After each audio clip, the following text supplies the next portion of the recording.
Hey, how you guys doing? I'm doing alright, thanks for asking. Now, if you're wondering, bro, why the fuck you wearing that goofy ass mask? It's simple. Ghost of Yotei was just released about a few days ago, and it is absolutely fucking balling, okay? And so to celebrate me finishing my run, I'm wearing this Ghost of Tsushima mask, mainly because there's no Yotei masks out, but hey, it's pretty quality. Anyway, reason why I'm sitting here baffling today is I've recently found out that there are a very select few, but very vocal gamers who don't like Ghost of Yotei for one particular reason. It's because the main character is a woman. Wow. I really thought some of us were fucking beyond this, man. Now, one of their big things is they're saying, "Oh, she looks ugly as hell." Like, it made me realize, wow, a lot of gamers are really just looking for fucking gooner bait. They expected, uh, they expected motherfuckers to look like, I don't know, some busty broad, essentially. My friend Skylar showed me a post that somebody had sent where it was obviously a joke. I'm hoping it was where they essentially swapped out the actor for Atsu with fucking Tifa Lockhart, which is kind of funny. Unfortunately, there are some motherfuckers out there that believe that would have actually made the game better. But let me lay this down for you, goofy, sweaty, smelly basement dwellers. The game itself, by itself, as it is fucking amazing. Okay, yes, it's another revenge story. It's been told countless times, and fucking hell, Assassin's Creed apparently just did almost the exact same shit. But this game still did better than Assassin's Creed. And Assassin's Creed Shadows essentially was trying to build off of Tsushima with gameplay wise. But somehow Ghost of Yotei still did better than Assassin's Creed, which is fucking phenomenal. Especially the character development, man. All characters, not just fucking Atsu. It's fucking phenomenal. Almost every single piece of this game is phenomenal. I would vote for this shit game of the year as soon as I get the first chance. But that's just me. I don't know why some of these grease-stained basement dwellers are thinking that it's not a good game before it was even released. Like, I saw a lot of judgment saying that the game was woke and it's gonna be shit. Where the fuck is the wokeness? Like, bro, like, people don't use woke properly anymore. They really don't. I uh, I thought that woke was I. It's just sad. It's really sad that some of them thought that, and some of them a very few amount more so than before a few days prior, still think that the game could have been better if Atsu had fucking D cups and a busty ass. But no, the main reason why game devs did that was because she's supposed to be a human being, bro. Not all human beings have fucking D cups. And honestly, that makes it a little better. Not every female character in every single video game needs to be built like a fucking hourglass. I don't fucking get that shit. Okay? Well, maybe this is why fucking Marvel Rivals is doing so well on the mainstream. It's because it's just essentially nothing but gooner bait now. Especially with all those fucking summer skins. Those devs know what they were fucking doing, by the way. They knew what they were doing. But Ghost of Yotei should never have been that in the first place. It never needed to be. And it's still fucking phenomenal. I loved every single minute I played of this game.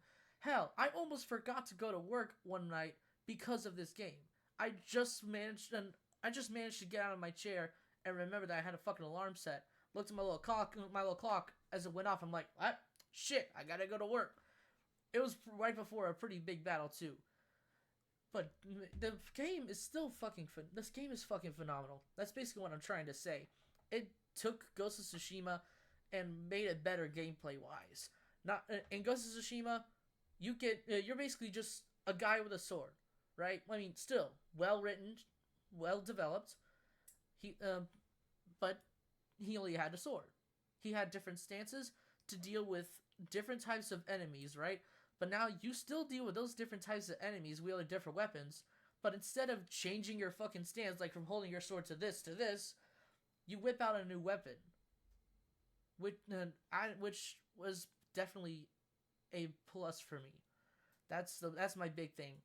The wide expansion on weapons in this game. You're not just no longer using a katana. You're using two. You're using a spear, fucking kurisama, if I even said that shit right, and like the sword that's like the size of a human being. What do they call it? Orachi. If I even pronounced that right, I'm sorry, but let's not forget oh Atsu's journey in this shit, man. She started the game wanting revenge for killing the entire Yotei 6 after they had killed her parents and what she thought her brother 16 years prior to the game. So she heads back home after learning how to fight down in the south to finally kill the Yotei 6. And she would plan on killing herself right after the fact. So she starts her journey by killing the first enemy, who was known as the Snake, which she literally got dumb lucky, right? She's not like one of those characters that's immediately going to be super fucking powerful, right? Because we all know what happened with fucking Rey when into the Star Wars sequels. Not a good idea to have your character the most powerful person just by breathing oxygen, which is why they made Atsu have a near-death experience. She almost died to the hands of the Snake while drunk, but by the skin of her fucking teeth, she managed to make it through. And because of that, she knew she had to get stronger. She had to be smarter. So, as you progress through the game, you start to learn techniques with your new weapons, and you get to use said techniques against new enemies, and be able to use those techniques against the enemies you face and the bosses further down the line. Not only that, you make new friends along the way, and Atsu keeps on coming off as this person that she has to do this entire journey alone. But further down the line, she finds people that will help her upgrade her weapons, people that will help her learn new techniques, new weapons. Shit, she even finds a whole new ass family, because at least for me, about a quarter into the game, she found her brother, who she thought he was dead, and because her brother is alive, she eventually, again, further down the line, she finds new purpose for living instead of fucking offing herself once she has finally killed the Yotei 6. Because she discovers not only is her brother alive, but he also has a daughter, making her an aunt. So she, by the end of the game, she no longer wants to kill herself after finally taking down every single one of them. And she doesn't even kill all of them. Like most revenge stories, they just, they kill every single person off the list. Yeah, Atsu, she lets at least 2 people live. Two people live. One of them was like the only person in this only member of the Yotei 6 who even gave a damn about her during the time. And that would be the Kitsune, because she let Atsu run off and try to escape before she would be recaptured eventually.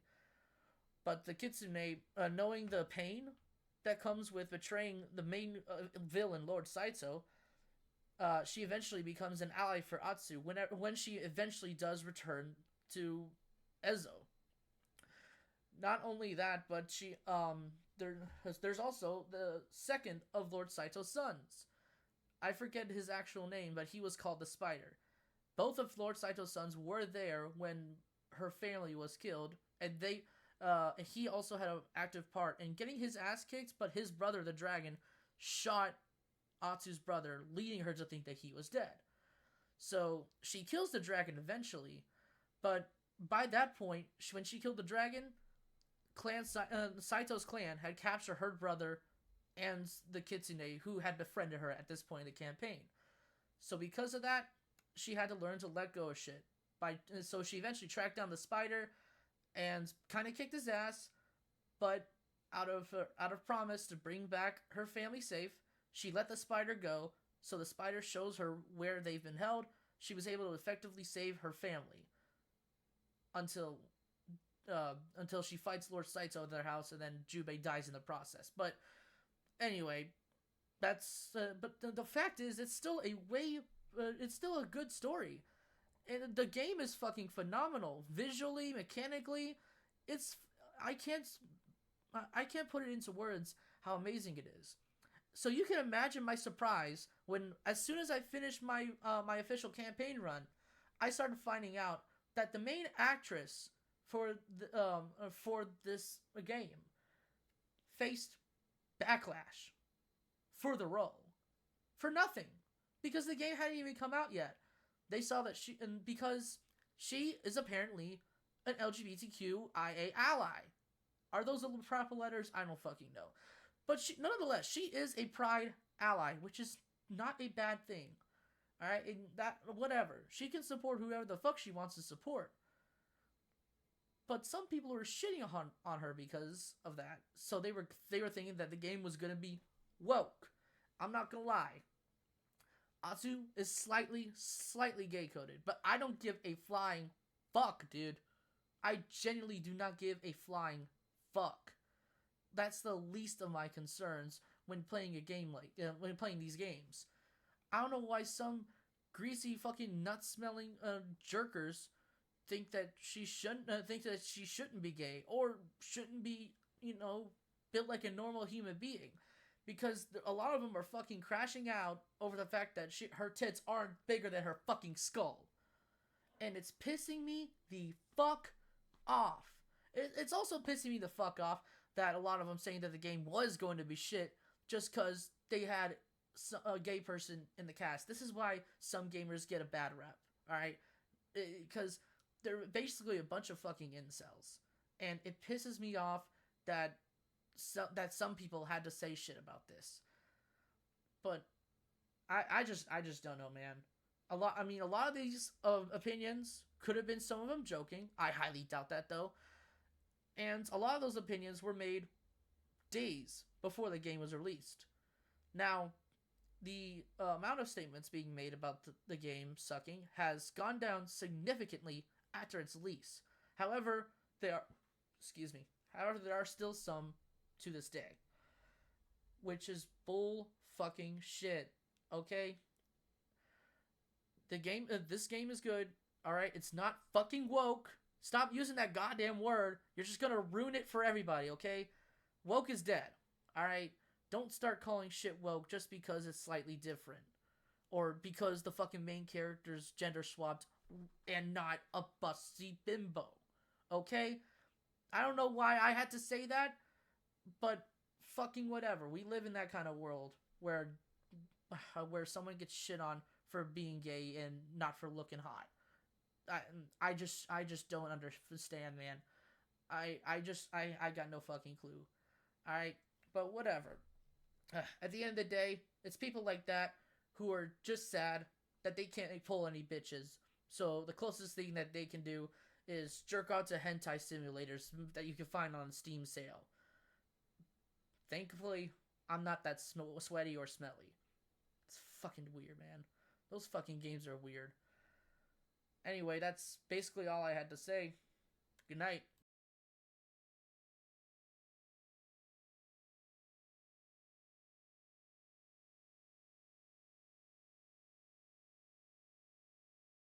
Like 2 seconds in, 2 seconds into the future here. So apparently I had to fact check a little more just to make sure whatever I fucking said a few minutes ago was correct. I was a little wrong about about the actress for Atsu being an ally. She's not an ally. She's an activist. And people were shouting on her existence in this game for that. And it's I don't know if it's that important to know, but she also did Valkyrie for Apex Legends, and I don't know how the fuck I didn't see this earlier, but she also played Sector for the most recent Mortal Kombat game, which again, that also got people mad because they were gender swapping Sector and Cyrax. And initially I didn't give a shit then. I just still shat on the whole Mortal Kombat 1 story because they were still doing that whole fucked up timeline shit that they started back in 11, which was already starting Mortal Kombat's downfall. They really did not need to continue further with that, because I originally thought Mortal Kombat 1 was going to be an entire reboot. That's it. But no, they had to tie it back with fucking what do you call it? With the fucking timeline bullshit all over again. It was this close to being okay too. This close. And there's also the whole fact that the fucking expansion story was like $80 fucking. What? But again, that's a whole other can of worms. And because Erica played those other two roles, it's important to note nobody said anything at all when she did those roles. Now, granted, those are not main character roles, and they weren't, really public with the casting. You would have to find out through the credits. But for some reason, when it was announced about a year before the release of Ghost of Yotei was going to have Erica as the main character, then the hate started coming in. I also did some extra digging. Turns out that she, well, a lot of this is what a lot of different people say. Some people are saying that she is blocking other people who disagree with her, but then again, I also haven't really seen solid evidence of that. And whether you think this is important or not, but they identify as gender fluid. So if I mispronounced her pronouns previously, I apologize. But the fact of the matter is that should not fucking matter when it comes to casting for this game. Like someone's personal beliefs and self identity should not be. It shouldn't be the reason why you shouldn't be casted unless they've done like horrible shit. But all she did, as far as I know, all they did was voice their opinion. As far as I know, I haven't seen anything where Erica straight up says that, oh, we need to kill this and that for saying this and that. I haven't seen anything like that. So everyone needs to chill the fuck out with this shit, man. It's pissing me the fuck off. And so what if they keep blocking people on social media? They have every right to do that, especially if there's just a bunch of Cro-Magnon weirdos that just keep bugging them online just for voicing their opinion. It's beyond. It's a little messed up, but whatever. They block a couple of people online. Oh well. They still did a phenomenal job in nailing this role with their performance in every pre-game cutscene, as well as just voice-only dialogue. I don't know. Honestly, they seem to have been a perfect pick for this character, for Atsu. I can't really imagine anyone else doing the role any better. But yeah, that's okay. I'm pretty sure that's it. I'm gonna do that's it. That's it for real this time. Good night.